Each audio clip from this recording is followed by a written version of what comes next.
乌克兰敢一炮炸沉伊朗商船，切断俄伊补给线。可面对波兰那座每天进出海量援物物资的机场，俄罗斯却始终不敢动一根手指。同样是打后勤，乌克兰说打就打，俄罗斯却连碰都不敢碰，差的到底是什么？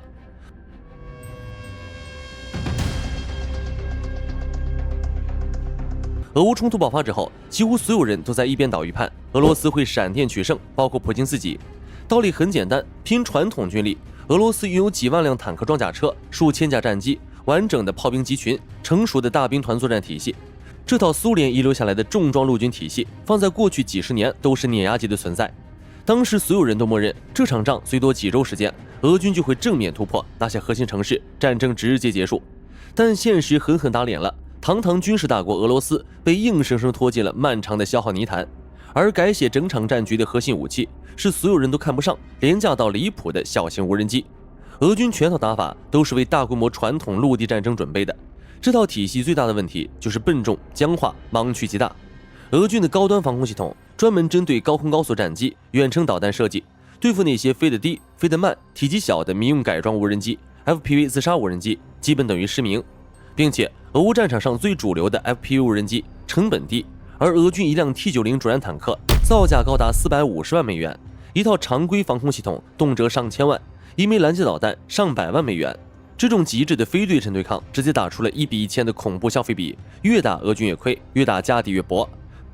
反观乌克兰这边，把海量民用无人机军事化改装，组建了无数无人机小队，不搞大规模正面冲锋，全天24小时游走战场，看见坦克就炸，看见火炮就端，看见指挥部据点就打。并且这套打法越打越成熟，从最开始的单兵偷袭，慢慢升级成蜂群饱和攻击、夜间隐蔽突袭、纵深穿插破袭的完整体系。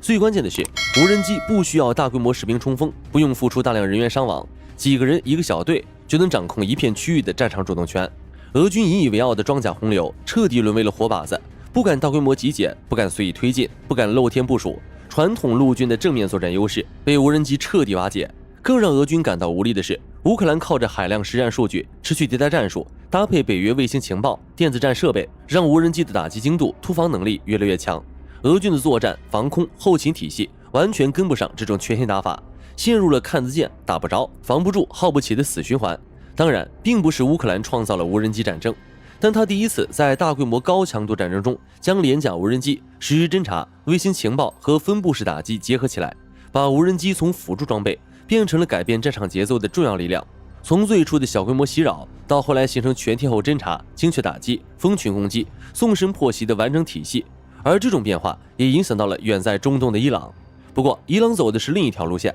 如果说乌克兰是把低成本民用 FPV 战术和前线分布式蜂群玩到了极致，那伊朗代表的是另一种模式，长程自杀式无人机与战略导弹结合的远程破袭打法。伊朗直接拿着适合自己的无人机战术，结合独有的导弹优势，制作出了一套专门克制美国的终极打法。拼传统军力，伊朗根本不敢和美军硬碰硬。美军在中部部署的航母编队、隐身战机、高端防空系统、海外军事基地完全碾压伊朗。正面阵地对抗，伊朗没有任何胜算，但乌克兰的实战成果彻底打开了伊朗的战术思路。伊朗先用海量自杀式无人机对美军基地、海上舰艇发起饱和式突袭，核心目的就是消耗美军昂贵的防空弹药，瘫痪美军的防空雷达，打乱美军的防御节奏。等美军防空系统弹药耗尽之后，伊朗再出动中远程导弹精准打击。两大战场在战术上实现了互通。虽然乌克兰无人机优势很明显，但俄罗斯背靠广阔本土，有完整的工业、能源、弹药生产线，有不断向前线输送的补给。若是没有北约援助，前线又长期僵持，乌克兰很可能会被俄罗斯慢慢耗干。所以，乌克兰也开始从伊朗的战略中寻找新的答案。伊朗在美国压制下摸爬滚打几十年，早就摸透了强者的顾虑，这就是代价。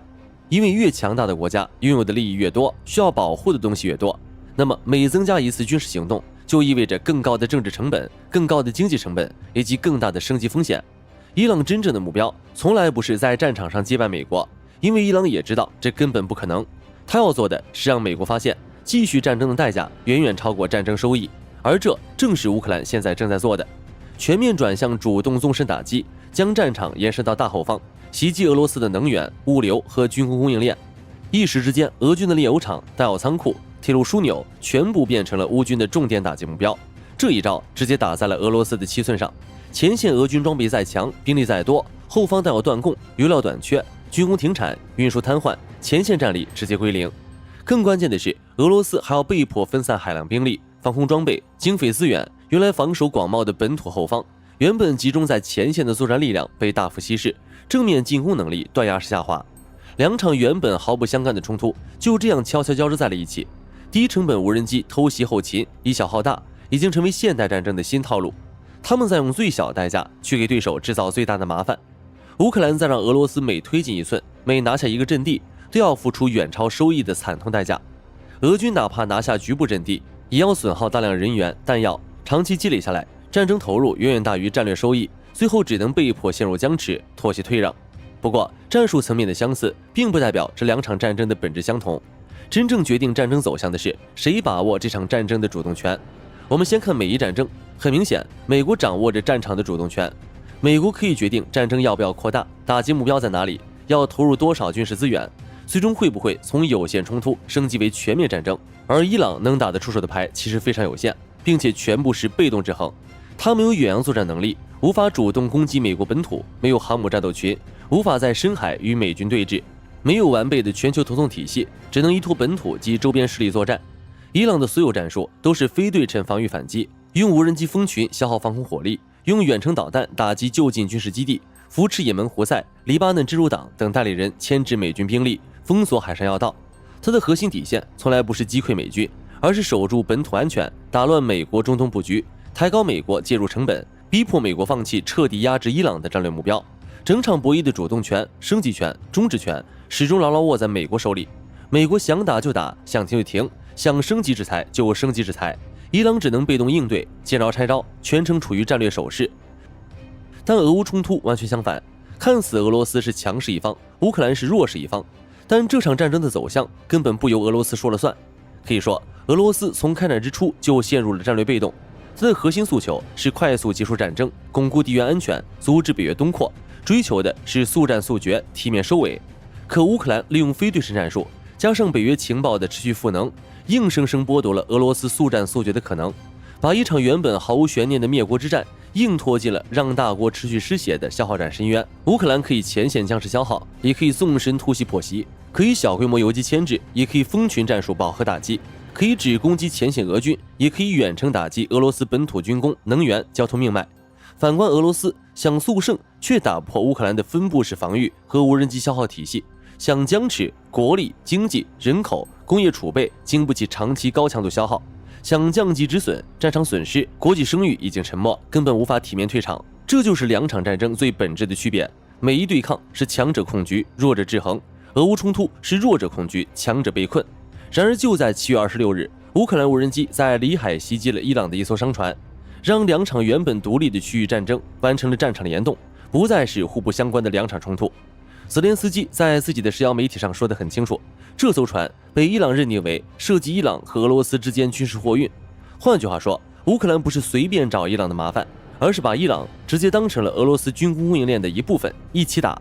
而伊朗这边虽然愤怒，但也只是召见了乌克兰的外交代表提出抗议，并没有采取任何军事反制动作。这也不由得让人想到，乌克兰可以利用伊朗给俄罗斯运输军事装备的理由去攻击伊朗。那自俄乌冲突以来，美国和欧洲给乌克兰的军事援助已经累计近2000亿美元。波兰热舒夫亚西翁卡机场作为军援枢纽，每天有大量的物资流入乌克兰。